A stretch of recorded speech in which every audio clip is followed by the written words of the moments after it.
Bismillahirrahmanirrahim. Bonjour chers collègues, on continue notre enchaînement toujours dans la pneumologie. Après la tuberculose pulmonaire qu'on avait vue précédemment, on va traiter aujourd'hui la tuberculose dans sa forme extra-pulmonaire. C'est le cours de professeur Wardi. Toujours vous allez trouver tout ceci dans la description. Maximisez vos partages chers collègues. Ne laissez pas ces vidéos seulement à votre disposition. Maximum de partage pour que les vidéos atteignent le maximum nombre des étudiants le plus tôt possible. Ça, c'est le but de ces séries de vidéos. On commence premièrement avec quelques généralités. Notre intitulé aujourd'hui, la tuberculose extra-pulmonaire, elle va différer profondément à la tuberculose pulmonaire sur plusieurs aspects. Le premier aspect, je vous invite à prendre note toujours, c'est que cette dernière, elle est pauvre en bacilles et elle va siéger au niveau des organes profonds. Si vous vous souvenez de l'aspect bactériologique de bacilles de Koch, on avait dit que c'était des bactéries qui étaient aérobiques de préférence, mais elle tolère le milieu anaérobique. C'est ce qui explique la deuxième forme, la extrapulmonaire, qui va siéger souvent au niveau des organes profonds et elle est pauvre en bacilles où on utilise le terme paucibacillaire.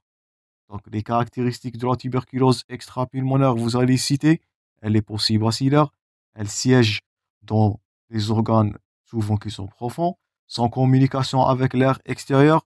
Donc, ils sont anaérotolérants, notez bien ces deux termes-là, et ce sont faits, ou bien de son fait, son diagnostic requiert le recours à la culture et à l'examen histologique. C'est le granulome épithélio-gigantocellulaire qui va nous permettre de poser le diagnostic de la tuberculose dans sa forme extra-pulmonaire. Donc, on nécessite un prélèvement du tissu malade. Passons maintenant à l'illustration. Là, voilà le granulome épithélio-gigantocellulaire avec la nécrose caséeuse, je répète, là voilà au milieu, ça c'est du caséum ou bien c'est de la nécrose caséeuse. Je répète, cette dernière, elle n'existe pas dans la sarcoïdose. La tuberculose, dans sa forme extrapulmonaire, elle pose un diagnostic différentiel, je répète, avec la sarcoïdose. C'est l'existence de cette nécrose caséeuse qui va confirmer l'origine tuberculeuse. Donc, en retour, toujours en généralité, deuxième catégorie, elle n'est pas contagieuse, c'est important. Donc, elle ne pose pas un problème épidémiologique. On avait parlé de ça précédemment dans la tuberculose pulmonaire. Donc, seulement la forme pulmonaire qui est la forme qui est contagieuse et qui va poser le problème épidémiologique. Mais ça ne veut pas dire que ces formes extrapulmonaires ne doivent pas subir d'une stérilisation de ces porteurs. Ils sont des porteurs, ils vont aider à la dissémination de la maladie.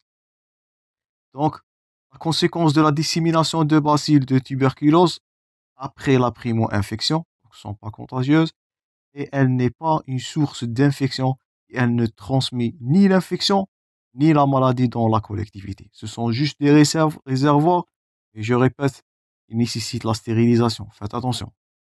Donc, deuxième caractéristique de la tuberculose extrapulmonaire, non contagieuse, elle ne transmet ni l'infection, ne confondre pas entre infection et maladie. Donc, si on vous pose la question, c'est la tuberculose pulmonaire qui pose le problème épidémiologique. Pour la physiopathologie, donc, il s'agit d'une dissémination sanguine ou lymphatique des bacilles de Koch. Donc, si on vous pose quels sont les deux mécanismes de dissémination, sont la forme ou bien la dissémination sanguine et la dissémination lymphatique des bacilles de Koch qui sont quiescents dans l'organisme après une primo-infection qui est soit latente, soit patente. Donc, je répète, notez-vous bien, après une primo-infection, cette dernière pourra être soit latente ou patente. Je vous invite à consulter le cours de la tuberculose pulmonaire. On avait parlé de ces deux notions. Donc, par voie sanguine ou par voie lymphatique, ces bacilles vont être disséminés au niveau des localisations profondes. Ils sont anaérotolérants et ils vont donner la forme extra-pulmonaire. Donc, la multiplication des bacilles de Koch dans différents organes à l'occasion d'une défaillance immunitaire. Donc, ce qui caractérise aussi ces lésions-là, ou bien ces formes extrapulmonaires, c'est l'existence de terrain immunodépression et on va voir le terrain favorisé Et je répète toujours, notez-vous bien, il s'agit d'une relation intime entre le VIH et la tuberculose. Donc, deux disséminations à retenir dans la physiopathologie sanguine et lymphatique et le caractéristique de l'aéro ou bien l'anaérotolérance de BK. Donc, l'existence ou bien les formes par ordre de fréquence extrapulmonaire. Par premier ordre là, c'est la forme ganglionnaire, c'est la forme pleurale, tout ça on a vu précédemment dans les traitements.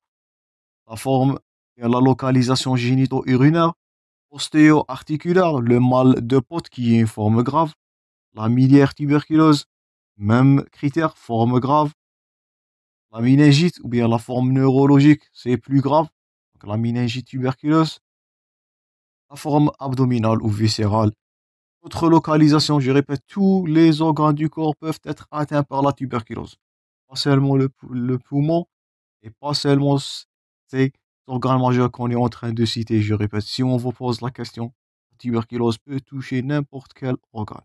Organe cardiaque, osseux, viscéral, donc mucoviscéral, donc tout ce que mucocutané, donc tous les organes peuvent être atteints par la tuberculose.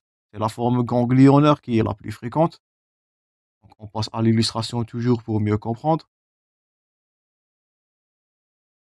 Donc là, voilà, ça c'est la forme méningée. On avait vu ça précédemment dans le traitement. Donc c'est la méningite tuberculeuse. Ça c'est la miliaire. Vous voyez là l'aspect des grains. Là, ce sont des petits grains qui sont disséminés au niveau des deux champs pulmonaires qui sont en faveur d'une miliaire tuberculeuse qui est une forme grave et qui nécessite un traitement surchargé de 8 mois. J'espère que vous pouvez maintenant traiter la tuberculose. Suite à ça, c'est la forme ostéo-articulaire. Ça, c'est au niveau de la colonne vertébrale. Cette dernière est appelée le mal de Pott. Notez ce terme-là bien, c'est une forme grave. Voilà la forme ostéo-articulaire au niveau du genou. Ça, c'est les formes viscérales. On a vu la tuberculose abdominale et la tuberculose péritonéale en gastrologie. Vous pouvez la consulter à tout moment. Je vais vous laisser les liens dans la description toujours. Et là, la forme péricardique, forme médiastinale et la forme pleurale. Et là, voilà la forme ganglionnaire qui est la forme la plus fréquente. Donc, ça va laisser une cicatrice indélébile. On va voir ça dans les formes, dans quelques plaques qui vont suivre. Donc, tout ça sont des formes extra-pulmonaires, donc soit pleurales, soit cardiaques, soit cutanées, soit ganglionnaires, qui est la forme la plus fréquente, ou bien les formes plus graves, les mal de Pott, la miliaire tuberculeuse, et bien sûr la méningite qui est mortelle. En retour, là voilà la répartition. Maintenant, les caractéristiques des tuberculoses extra-pulmonaires. Premièrement, je répète quelques messages à retenir après cette partie. La possibilité d'atteinte de tous les organes. La localisation la plus fréquente, ça c'est à retenir de cette partie, c'est la forme ou bien la localisation ganglionnaire périphérique, les ganglions médiastinaux centraux, la localisation pleurale, la localisation ostéo-articulaire, mal de Pott, et la localisation rénale. Il s'agit d'autres localisations qui sont plus rares, mais malheureusement plus graves. Donc la forme méningée, la méningite tuberculeuse, la forme péritonéale, c'est mortel, péricardique et génitale. Donc surtout méningée et péritonéale, on avait vu ça en neurologie et en gastrologie. Toujours, je vous invite à suivre l'enchaînement du cours, chers collègues, pour mieux mémoriser et mieux assimiler les modules. Donc, il s'agit d'autres localisations qui sont plus rares. Donc, localisation ORL, c'est l'œil, l'oreille interne, la rate, le sein, la thyroïde, la surrénale, le tuberculum cérébral et même aussi dans la moelle épinière. Je répète, gardez-vous cette phrase-là par cœur. La tuberculose peut toucher, ça c'est la possibilité d'atteindre de tous les organes. Faites attention dans vos cas cliniques et dans vos questions. Aussi, contrairement à la tuberculose pulmonaire, cette dernière, la tuberculose extra-pulmonaire, elle est aussi bacillaire premièrement, généralement. Elle ne constitue pas une source de contamination, ni d'infection ni de la maladie, aussi à retenir, et elle représente 40 à 50% de toutes les formes tuberculeuses. Donc c'est la forme pulmonaire qui est la plus fréquente, qui est la plus contagieuse, qui pose le problème de santé publique. Mais faites attention aussi à la localisation extra-pulmonaire, malgré que cette dernière elle est possible et qu'elle n'est pas contagieuse, elle pourra être grave concernant la localisation. Donc, on va détailler prochainement dans les parties suivantes les localisations l'une par l'autre. Donc, je vous remercie pour votre attention, chers collègues. Toujours maximum de partage. Toujours bon courage dans vos préparations. Merci pour votre attention deuxième fois et à la prochaine.